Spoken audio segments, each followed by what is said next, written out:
Back on the Young Turks, and yet another great guest for you guys. Matt Continetti is an associate editor at the Weekly Standard, and he's the author of a new book called The Persecution of Sarah Palin, How the Elite Media Tried to Bring Down a Rising Star. There it is. Matt, thanks for joining us on the Young Turks.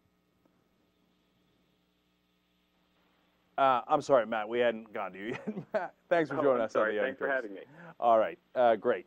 So, Matt, what is your contention here, that the media purposely set their sights on Sarah Palin to take her down? Well, let you make the case. What do you think happened?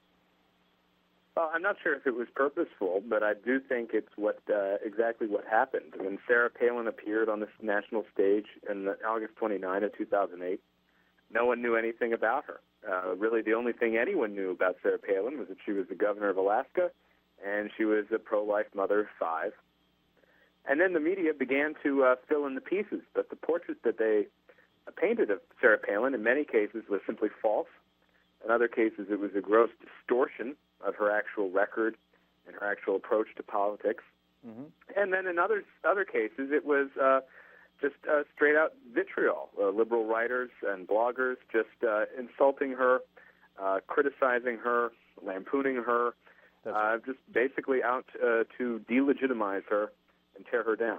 Well, Matt, let me tell you what my perspective was, and then we'll have a discussion about it. When she was first announced, we did it on the show, and it's on YouTube. It's on, if you're a member of the show, you can check it out, go to the old records.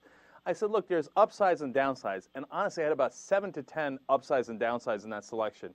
And I thought it was an interesting and bold choice by John McCain, very popular in Alaska, Sarah Palin was. So I came in and I don't agree with her politics. So, I came at it from that point of view, but I came at it with a point of view of maybe it's a smart political move. And so, but then what I discovered as as time went on was that she was completely incompetent and that she didn't know anything. I mean, she couldn't name a single Supreme Court case.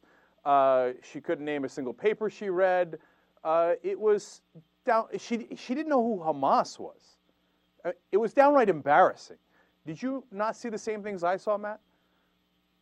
No, I didn't see the same things that you saw. As I write in The Persecution of Sarah Palin, the 2 of the 3 instances that you refer to happened in an interview with Katie Couric, which was a poor interview in which Palin herself acknowledges it was a bad performance.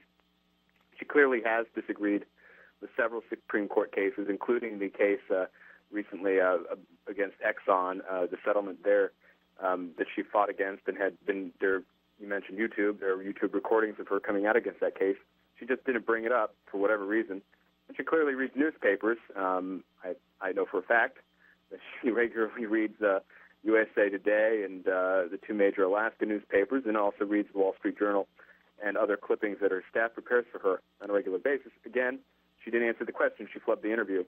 All right, so you're saying that that's one interview in a course of a political career that is now taking off. And I think it's hard to generalize or predict the future of a politician based on a single interview performance. Matt, that's why I wonder if you guys are being serious about this, because you really think it's that one interview? I mean, did you see her resignation speech? I mean, did you see any of her speeches? Look, if I have an idiot on my side, I don't want to encourage him. I want to say he's not with me, right? My God, that guy's a clownorama. I don't want anything to do with him. I mean, you watch Palin, and it's a train wreck. As Politico has said, every other thing is she goes into a verbal cul-de-sac, and you say, what is she talking about? And Matt, she doesn't know who Hamas is. It's great to hear this from you because it's exactly what I discussed in The Persecution of Sarah Palin. I think the portrait you're painting of her is just simply inaccurate. But it's not a portrait I'm painting. We ran the clips. You talk to anyone in Alaska, including her critics. They know her best. She's been around there. They'll say, listen, do not underestimate this woman. She is not unintelligent. Can't get enough of the Young Turks? Well, then subscribe to the TYT's YouTube channel. What's the matter with you?